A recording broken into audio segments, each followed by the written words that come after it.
In early 1944, the war in Europe had reached a crucial turning point.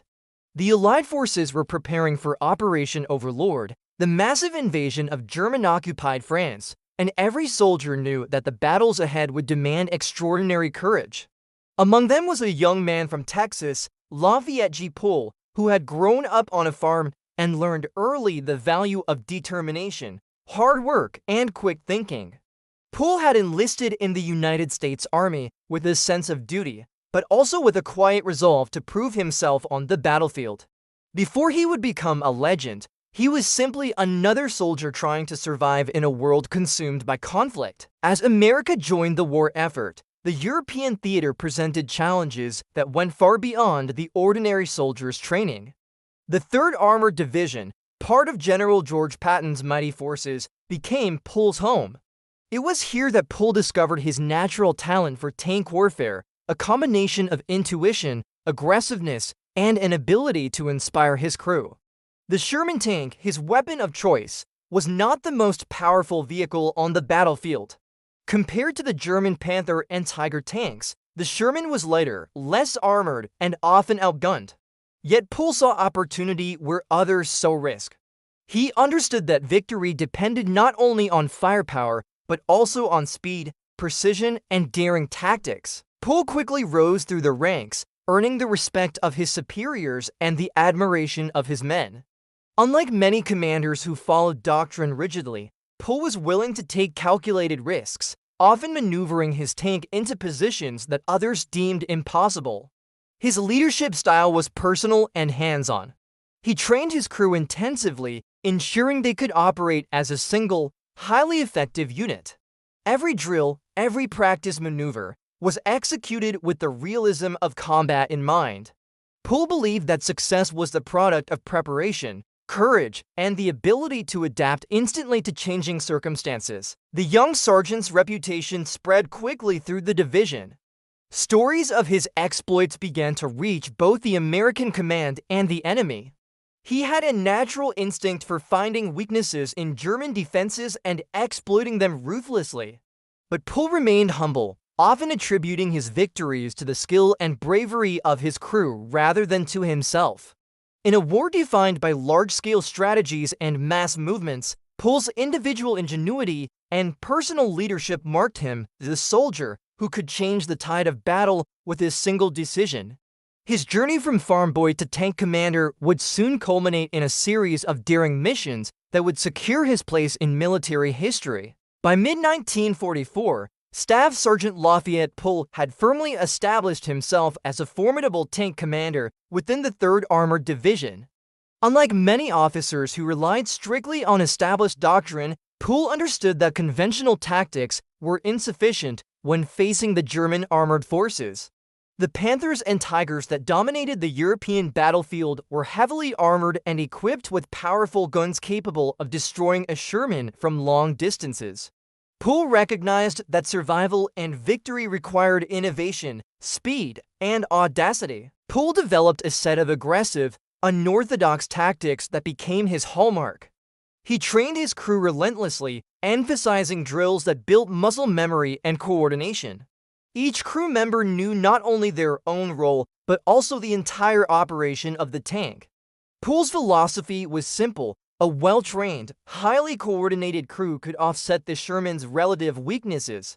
He taught them to exploit terrain, to use concealment effectively, and most importantly, to maintain constant motion during engagements. Staying still, he argued, made a tank an easy target for enemy gunners. In combat, Pool's methods were revolutionary. Instead of engaging from long range, where German tanks held a clear advantage, he instructed his crew to close the distance rapidly. This forced the enemy to rely on less effective short-range targeting and allowed the Sherman's gun to penetrate armor at vulnerable angles. He coordinated maneuvers with precision, using flanking techniques and swift retreats to confuse and outmaneuver the opposition. Pool also encouraged flexibility. If a situation changed mid-battle, his crew could adjust instantly. His adaptability and decisiveness in the field often left German tank commanders bewildered and unprepared. One of the earliest demonstrations of Pool's tactical genius occurred near Villers-Facade, France. Encountering a Panther tank unexpectedly, Pool executed a daring approach, using cover and speed to close the gap. Within minutes, he had disabled the enemy vehicle, demonstrating both the effectiveness of his approach and the skill of his crew.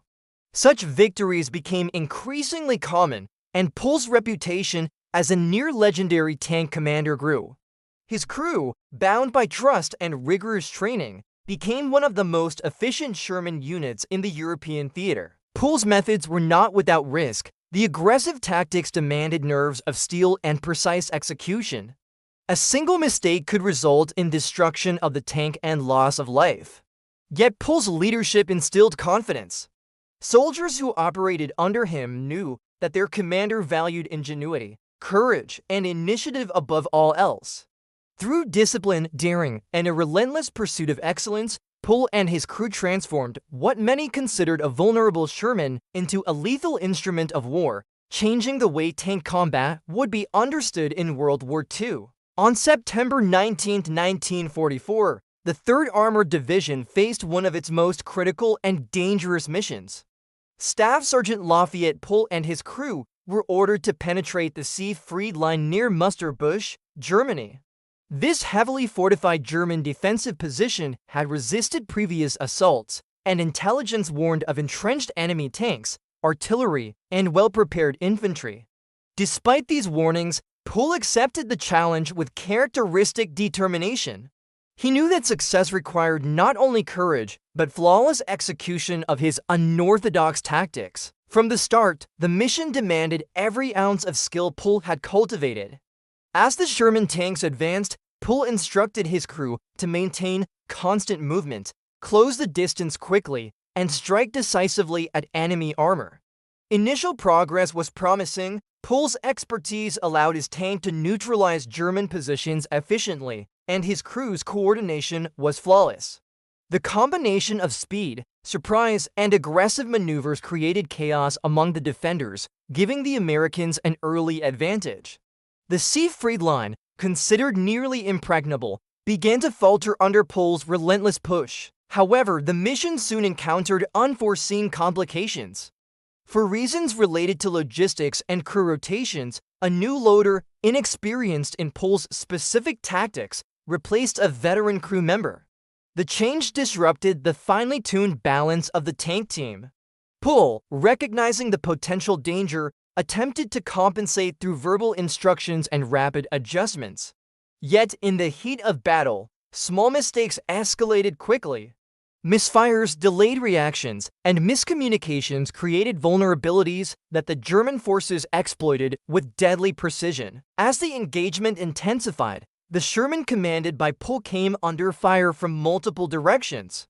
Enemy Panthers and anti-tank positions targeted the American advance, and Pool's ability to adapt was severely tested.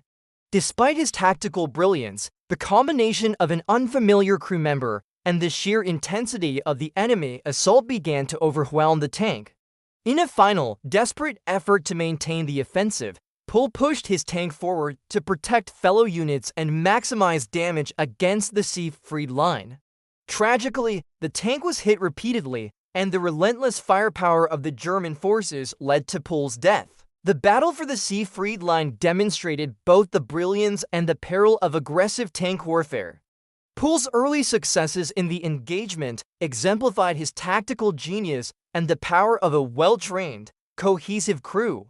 Yet it also revealed how fragile even the most effective system could be when faced with unforeseen variables. Pool's final mission, though ending in tragedy, left an indelible mark on American armored tactics and served as a stark reminder of the extraordinary risks taken by those who sought to challenge conventional warfare in pursuit of victory. The death of Staff Sergeant Lafayette Pool on September 19, 1944, marked the end of a remarkable chapter in American military history, yet his legacy endured long after the final mission. Pool's aggressive, innovative tactics had transformed tank warfare in the European theater and demonstrated the effectiveness of speed, precision, and adaptability in combat. Though he did not survive the war, His methods continued to influence armored units and commanders, proving that courage and ingenuity could overcome even the most formidable opposition. Pool's reputation as one of the greatest tank commanders in World War II was cemented by both his extraordinary accomplishments and the respect he earned from peers and subordinates alike. During his service, he destroyed more than 100 enemy vehicles, a feat that placed him among the most successful tank commanders in U.S. Army history. His approach was consistently studied by other units, and his tactical principles, constant movement, aggressive engagement, and the coordinated effort of a well-trained crew became central elements of armored doctrine. Pool's insistence on preparation and discipline showed that even lightly armored Shermans could dominate heavier German tanks when employed with intelligence and audacity. The impact of Pool's leadership extended beyond statistics and battlefield victories. His emphasis on teamwork and trust inspired his crew to operate with unparalleled cohesion. Soldiers who served under him carried his lessons into subsequent missions, often using his principles to save lives and achieve strategic objectives. Even after the war, military historians and tacticians analyzed Pool's engagements to understand how a single determined and creative leader reshaped conventional approaches to armored warfare.